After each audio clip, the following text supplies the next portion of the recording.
one of the things about you, I think that is somewhat unique from other comics, is that you are willing to hold things as precious to you. You know what I mean? And you do this in the book where, you're talking about this album that REM basically kind of look back themselves and treat it the same way you're treating, your first special, of saying, well, maybe they don't like it, but it was everything to me. Yeah. So many comics are so slash and burn, that it takes away this ability to say, well, this is what the guy stands for. And you kind of wear a lot of these things on your sleeve here.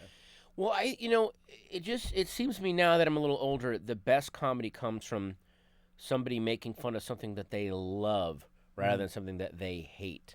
Because if you hate something, you're just like, it's hard to go much further than, well, this is just stupid. Mm-hmm. But if you love and are delighted by something, even if it's something really sick, like in my instance, the KFC famous bowl was something that it's a horrible thing, but I actually love the fact that, wow, we've gotten to that level of excess in this country. There is something kind of gorgeous about that.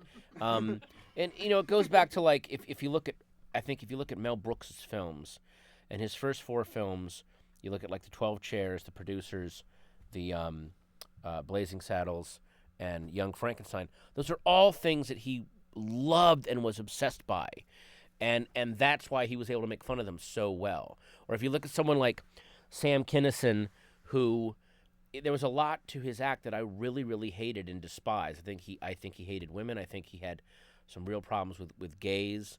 But then his stuff about religion is transcendent because he used to be a preacher.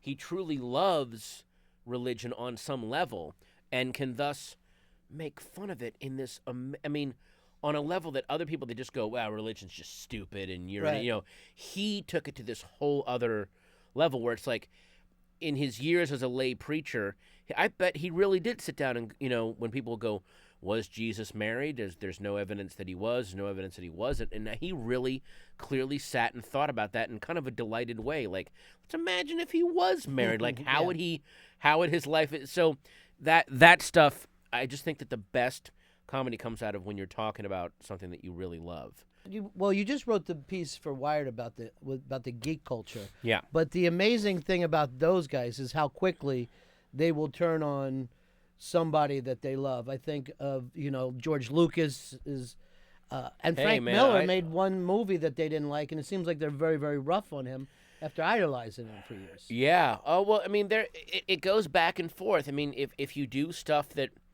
people really, really love, and then you kind of get lazy about it, then what you're doing is they're like, well, we loved what you did passionately, and you're the guy that makes stuff that's really amazing, and now you've done something, you've gotten sloppy about the things that you love, and so of course we're pissed at you for it, because we weren't sloppy about the stuff that you did. It really ignited some passions in us. It was like that moment when George Lucas was like, my fans need to get a life. It's like, your fans kind of gave you the life you have.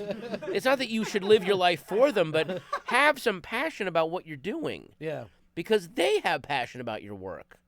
It's like, it's the thing that you would think any creative person would long for, is that people be passionate about what they do. How many creative people do stuff and their fans are like, yeah, it's all right. Yeah. Well, that's a sad way to live.